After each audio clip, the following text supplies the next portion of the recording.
সকালবেলা ঘুম থেকে ওঠার পর আজকে একটা গানের লাইন বারবার মনে পড়ছে। আমি গাই ঘরে ফেরার গান। আমাদের এই ছোট্ট ট্রিপ আজকেই শেষ।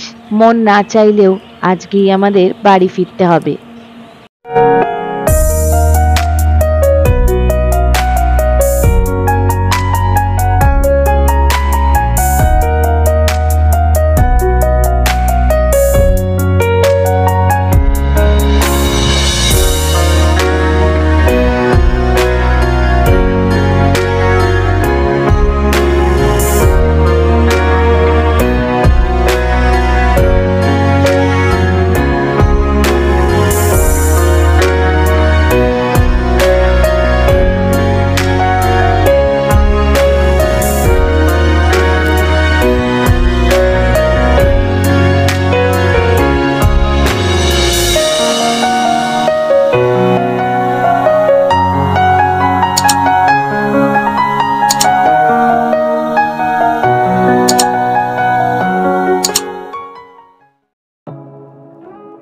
অল সেট, এবার আমরা রওনা হব।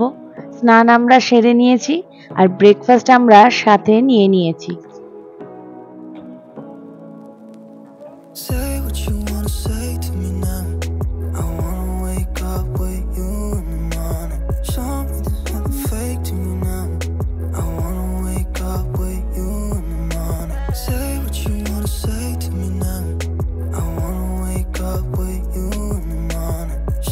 আমরা আজকে একটু লেটে রান করছি। আমাদের 7টায় বেরোনোর কথা ছিল, তো হিরককে আমি বললাম যে আজকে খুবই লেট হয়ে গেছে। হিরক বলছে 7টায় বেরোনোর কথা ছিল, আমি ভেবেইছিলাম, ওদেরকে বলেছিলাম 7টায় বেরোবো, কিন্তু আমি প্ল্যান করেছিলাম 8টা নাগাদই বেরোবো, তাহলে মোটামুটি 5টা-6টার মধ্যে ঢুকে যাবো। সেখানে 8:30 হয়েছে আর কি। এরকম লেট কিন্তু আমরা করি না। আজকে একটু আমরা লেজি হয়ে রয়েছি, কিছু করার নেই, মানে উঠছি ঠিক আছে যেতে হবে যাবো, এরকম একটা ব্যাপার। এরকম কিন্তু হয় না যে কোনো জায়গা থেকে। হ্যাঁ, বাড়ি ফেরার সময়, হ্যাঁ বাড়ি ফেরার হলেও আমরা এরকম, মানে আজকে আমি বলছি সকাল থেকে উঠে সবাই কিরকম চুপচাপ এমনি বসে আছে, চুপচাপ এমনি দেখছে সব আশেপাশে। কিন্তু আমিও ছাদে অনেকক্ষণ আজকে ঘোরাঘুরি করলাম, মানে আজকে একটু কেমন যেন লাগছে, এরকম খুব একটা হয় না। তো যাই হোক, আজকে বাড়ি ফেরার পথেও আমাদের কিছু জায়গা ঘুরে দেখার প্ল্যান রয়েছে। ওই পথেই করব, ওগুলো দেখতে দেখতে চলে যাব আর কি। এই আমরা ঝালদায় পৌঁছলাম। ঝালদা থেকে ডান দিকের রাস্তা ধরে এই ঝালদা বাগমন্ডি রোড দিয়েই আমরা এগিয়ে যাব আমাদের প্রথম গন্তব্যের দিকে। এই রাস্তার কিছুটা আমাদের কাছে এখন চেনা পরিচিত, কারণ পরশুদিন এই রাস্তা দিয়ে যাতায়াত করেছি। আর এই রাস্তার সিনিক বিউটিটা কিন্তু অসম্ভব সুন্দর।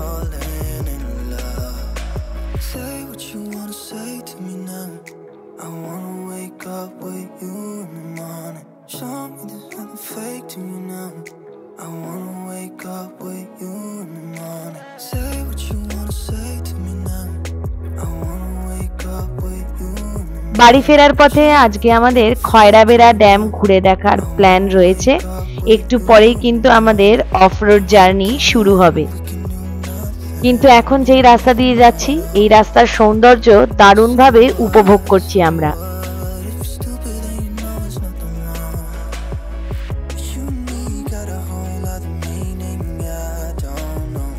তবে শুনেছিলাম এই রাস্তার একটাই একটু প্রবলেম থাকে, এই যে মাঝে মাঝে গরুর পাল রাস্তার মাঝে দাঁড়িয়ে পড়ে, তো সেই সব কাটিয়ে যেতে একটু সময় লেগেই যায়।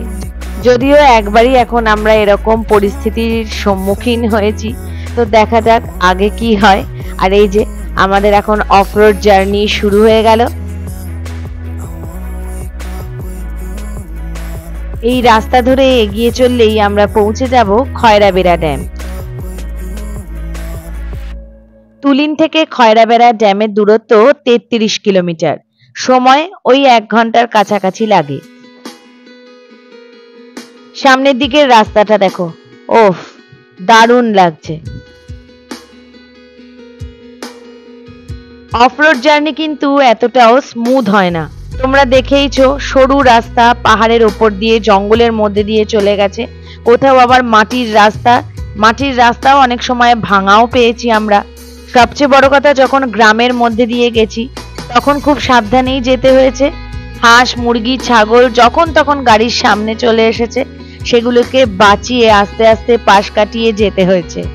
কিন্তু এত কিছুর পরেও এই অসাধারণ সিনিক বিউটি দেখে চোখ তো সার্থক হয়েইছে, মন প্রাণও জুড়িয়ে গেছে। এই আমরা এখন খয়রাবেড়া ড্যামের খুব কাছাকাছি চলে এসেছি।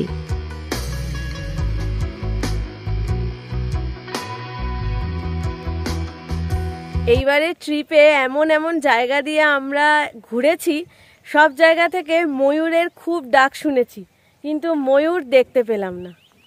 বলেছিল যে এখানে ময়ূর দেখা যায়, কিন্তু আমরা দেখতে পেলাম না। ময়ূরের ডাকটা শুনলে? অন্য ছুটির দিনে বা উইকেন্ডে এই জায়গাটা কিন্তু ভালোই ভিড় থাকে। আজ তো বৃহস্পতিবার, কোনো ছুটির দিনও নয়, ফাঁকায় ফাঁকায় ভালোভাবে ঘোরা যাবে। ওই দূরে যেই রাস্তাটা গেছে ওই রাস্তা ধরেই আমরা এগোবো। আর এই যে আমরা ওই রাস্তা ধরে চলে এসেছি ড্যামের ওপরের রাস্তায়।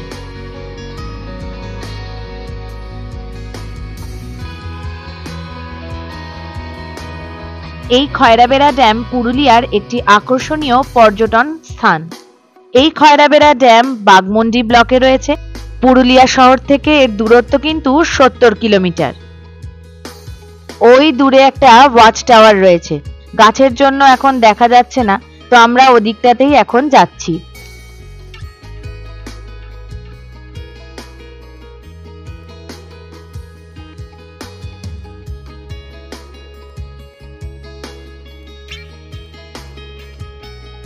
ব্রিজটা পেরিয়ে খানিকটা এগিয়ে এই রাস্তাটা ওয়াচ টাওয়ার যাওয়ার জন্য।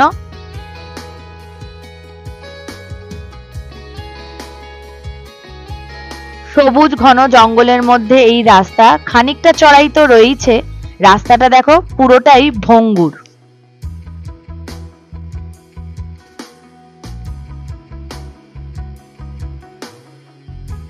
আমরা অনেকটাই উপর দিকে চলে এসেছি, আর খানিকটা রাস্তা এগোনোর পরেই ওপর থেকে আশপাশটা ঠিক এই রকম দেখতে লাগছে।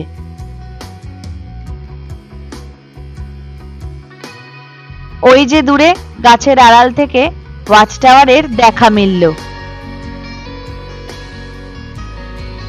জঙ্গলের মধ্যে দিয়ে হাঁটতে হাঁটতে অবশেষে আমরা ওয়াচ টাওয়ারে এসে পৌঁছালাম। চলো এখন ভেতরের দিকে যাওয়া যাক।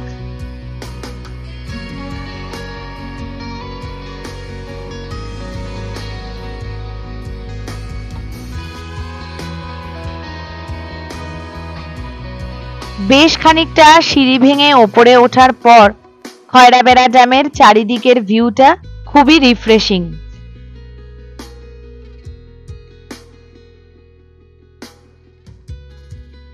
চারিদিকে পাহাড়, ময়ূরের সাথে সাথে আরো অন্যান্য পাখিদের ডাক।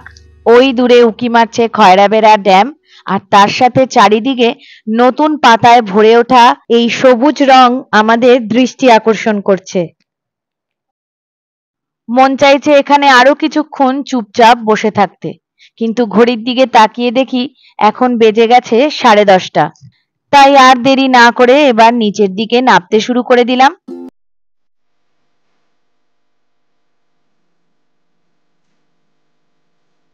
সুবর্ণরেখা নদীর উপর এই খয়রাবেড়া ড্যাম চেমটা পাহাড় আর বালড়া পাহাড়ের পাদদেশে রয়েছে।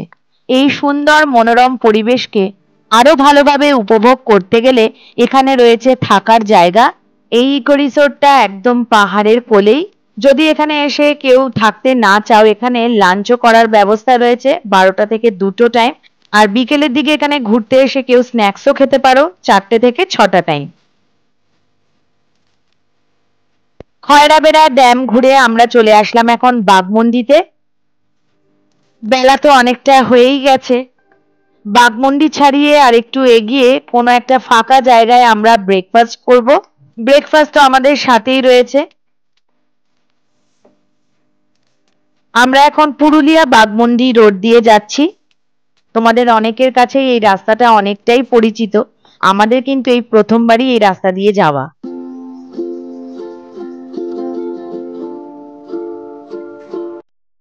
আমরা এখন পাখি পাহাড়ের কাছে। হীরক চেয়েছিল এই পাখি পাহাড়ের ওখানেই আমরা ব্রেকফাস্ট সারবো। আগের বার যখন এসেছিলাম পাখি পাহাড়ের রাস্তাটা আমাদের দারুণ লেগেছিল, তাই ভাবলাম আরেকবার ঘুরে নেওয়া যাক।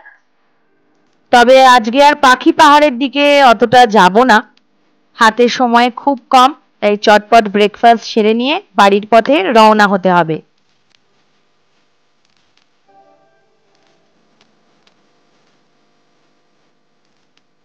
বেশ খানিকটা রাস্তা যাওয়ার পর এই জায়গাটায় দাঁড়ালাম আমরা ব্রেকফাস্ট করার জন্য। এই রাস্তাটাই কিন্তু পাখি পাহাড়ের রাস্তা। যখন প্রথমবার এসেছিলাম এই রাস্তাটা তখনও ভালো লেগেছিল, এখনো খুবই ভালো লাগছে। আর ওই যে হীরক ব্রেকফাস্টের তোড়জোড় শুরু করে দিয়েছে। সকালবেলা রাইস কুকারে ডিম সেদ্ধ করে নিয়েছিল, আর কালকে তুলিন হাট থেকে ফেরার সময় আমরা একটু কলাও নিয়ে নিয়েছিলাম আর পাউরুটিও নিয়ে নিয়েছিলাম। তো এখন আমরা মাখন পাউরুটি আর ডিম সেদ্ধ কলা দিয়ে ব্রেকফাস্ট সারছি। ব্রেকফাস্ট খেয়ে আমরা চলেছি এখন পুরুলিয়া বাগমন্ডি রোড ধরে। আর ওই দেখো আস্তে আস্তে পাহাড় দূরে সরে যেতে শুরু করেছে। ঘড়িতে বাজে এখন 12টা 15।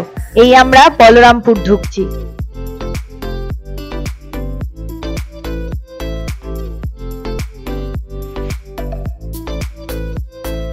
যত সামনের দিকে এগোচ্ছি আস্তে আস্তে রাস্তা ও তার আশেপাশের সিনারিওটা বদলে যেতে শুরু করে দিয়েছে।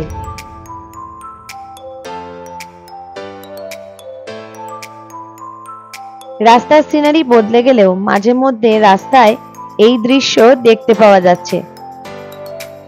সবটাই তো ক্যামেরা বন্দি করা যায়নি, এই নিয়ে কিন্তু অনেকবারই এনাদের জন্য গাড়ির গতি কমিয়ে পাশ কাটিয়ে সামনের দিকে এগোতে হচ্ছে। চারিদিক তাকিয়ে দেখছি দূরে এখন আর পাহাড় দেখতেও পাওয়া যাচ্ছে না, কিন্তু পলাশ ফুলের গাছ, পলাশ বন এখনো আমাদের সাথে রয়েছে। এই আমরা এখন একটা জঙ্গলের মধ্যে দিয়ে যাচ্ছি, আর এই জঙ্গলটা পেরিয়েই দেখলাম পলাশ বন।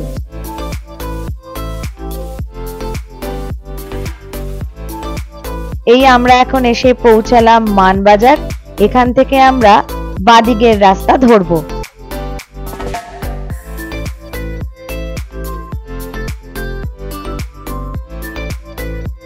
অনেকের কাছে শুনেছিলাম এই রাস্তা নাকি অনেকটাই খারাপ রয়েছে, কিন্তু এতটা পথ যে এলাম এখনো অবধি রাস্তা খারাপ কিন্তু আমরা পাইনি।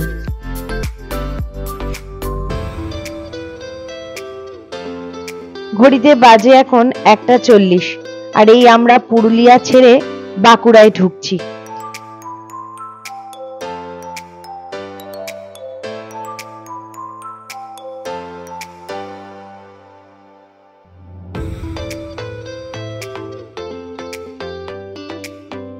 বাঁকুড়ার রাস্তাও কিন্তু বেশ ভালো, চারিদিকে সবুজ গাছ, মাঝখানে রাস্তা, রাস্তার দুধারে লাল মাটি। তবে এই রাস্তায় কিন্তু অনেক জঙ্গল রয়েছে। বেলা তো অনেকটাই হলো, খুব একটা খিদে না পেলেও টুকটাক কিছু খাবার দাবার ইচ্ছে হলো, তাই আমরা সবাই নিয়ে নিচ্ছি এখন ক্রিম রোল।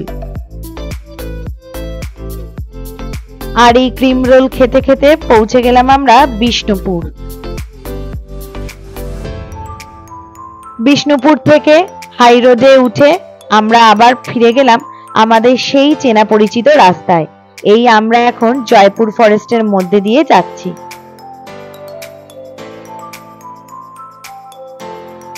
দুপুর 3:15 আমরা এসে দাঁড়ালাম বনলতার সামনে। এখানেই আমরা করব লাঞ্চ। টাইমটা যেহেতু একটু অড, তাই চিন্তায় ছিলাম এখন এসে খাবার দাবার পাবো কিনা, নইলে আবার সেই আরামবাগে গিয়ে খাওয়া দাওয়া করতে হতো। তো যাই হোক, লাঞ্চ অ্যাভেলেবেল, তাই আমরা চটপট অর্ডার করে দিলাম তন্দুরি রুটি। হীরক নিয়েছে টার্কি, ও মৈশী নিয়েছে গার্লিক চিকেন, আর আমি নিয়েছি চিকেন বিরিয়ানি, আর শেষ পাতে রসগোল্লা। খাওয়া দাওয়া সেরে বনলতা থেকে একটু ঘিও নিয়ে নিলাম। শুনেছি এখানকার ঘি সর্ষের তেল নাকি খুব ভালো। বেশ ভালো খাওয়া দাওয়া হলো, ঘি নেওয়া হলো। এখন রওনা হব বাড়ির দিকে। আর মনে হয় না কোনো ব্রেক নিতে হবে। এখন বাজে 4:20। তখন খেতে বসে তোরা বললি না 4 ঘন্টা? 3 ঘন্টা? ও 3 ঘন্টা লাগবে, তার মানে 4:20 তো 7:30 পৌনে 8টাই ধরে নি, কারণ মাঝখানে যদি আবার ব্রেক নিতে হয়, হবে কি আর বোঝা যাচ্ছে না। আর নেবে না? না, এবার সোজা বাড়ি। এই রাস্তা আমাদের সবারই চেনা। এই চেনা পরিচিত রাস্তা ধরেই আমরা এগোতে থাকলাম বাড়ির দিকে। ঘড়িতে বাজে 5:15। এই আমরা আরামবাগ পৌঁছালাম। আর হ্যাঁ, বাড়ি পৌঁছানোর আগে আরেকটা ইনফরমেশন তোমাদের দিয়ে রাখি। আমরা যেই পথে বাড়ি ফিরলাম, এই রাজচন্দ্রপুর টোলই আমাদের পড়েছে, যেখানে আমাদের 65 টাকা লাগলো। ব্যাস, আর কি, পুরুলিয়া সিরিজ এখানেই সমাপ্ত। কটা দিন প্রকৃতির মধ্যে থেকে বেশ রিফ্রেশ হয়ে গেছি। আমাদের তো দারুণ কাটলো। তোমাদের কেমন লাগলো সিরিজটা অবশ্যই জানিও। ভালো লাগলে একটা লাইক করো, সবার সাথে শেয়ার করো। খুব তাড়াতাড়ি আবার নতুন নতুন ব্লগ নিয়ে তোমাদের কাছে চলে আসবো। সবাই খুব ভালো থেকো, টাটা।